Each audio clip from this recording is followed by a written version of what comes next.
بسم الله الرحمن الرحیم و به نستعین و صلی الله علی نبینا محمد و علی آله و صحبه اجمعین.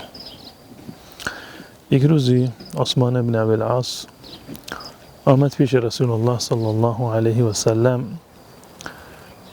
و از درد و بیماری که داشت شکوه کرد. یا رسول الله فلان جای بدن من درد می کند، من چیکار بکنم؟ رسول الله صلی الله علیه و سلم یک رقیه شرعی و یک دم شرعی را به ایشون نشون دادند و فرمودند که هر جایی از بدنت که درد بگیرد، هر جایی از بدنت که درد بگیرد، گفت دست رو بر اون قسمت بگذار، دستت، سرت، پایت، جای دیگه بدنت که درد میکند دستت رو بر اون بگذار و 3 مرتبه بگو بسم الله بسم الله بسم الله. دست رو بر اون محلی که درد میکند بگذار و تا 3 مرتبه بگو بسم الله بسم الله بسم الله. بعد از آن بگو تا 7 مرتبه این رو تکرار بکن.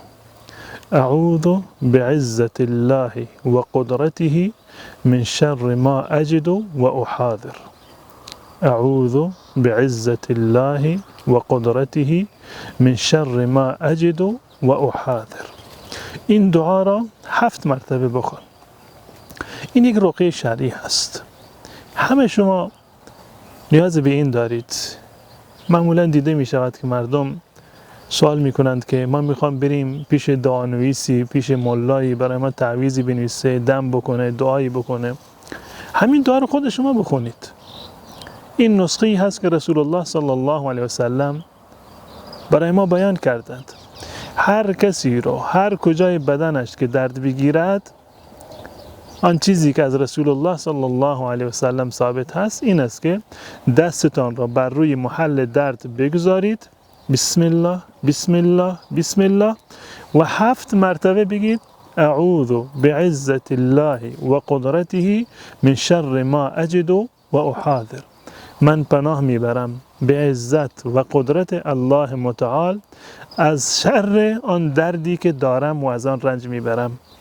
اگر این دعا را بخوانید انشاءالله که الله متعال شما را شفا میدهد.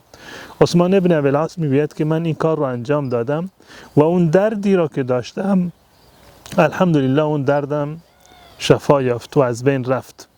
میگوید بعد از این همیشه من فرزندانم را، اهل و اولادم را همیشه توصیه میکردم که این دعا را بخونن. پس بنابراین شما هم این دعا را یاد بگیرید، هم خودتون و هم فرزندانتون وقتی که بیمار میشوند، هر کجایی از بدنشان که درد گرفت دستتان را بر اون بگذارید تا 3 مرتبه میگید بسم الله بسم الله بسم الله و 7 مرتبه این دعا را میخوانید که اعوذ بعزة الله و قدرته من شر ما اجد و احاذر و مطمئن باشید که انشاءالله الله متعال اون درد را شفا خواهد داد. امیدوار هستم که الله متعال تمامی بیماران مسلمانان را انشاءالله شفا بدهد و بیماری و رنجی را که در دنیا تحمل کردند این را در میزان حسناتشون قرار بدهد. و صلی الله علی نبینا محمد و علی آله و صحبه اجمعین.